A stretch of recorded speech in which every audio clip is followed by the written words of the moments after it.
Sudarlun, para tahanan di Rumah Tahanan Calang, Aceh Jaya, Kamis mendapatkan kunjungan Bupati Aceh Jaya, T. Irfan TB.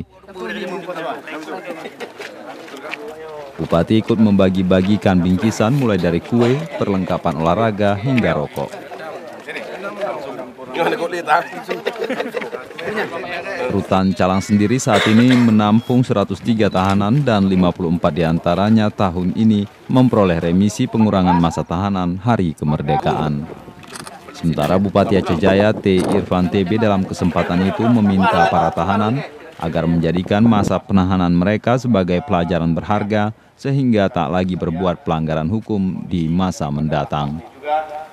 Jadi oleh karenanya kami melihat tiap tahun. Dari Calang, Saadul Bahri, Serambion TV.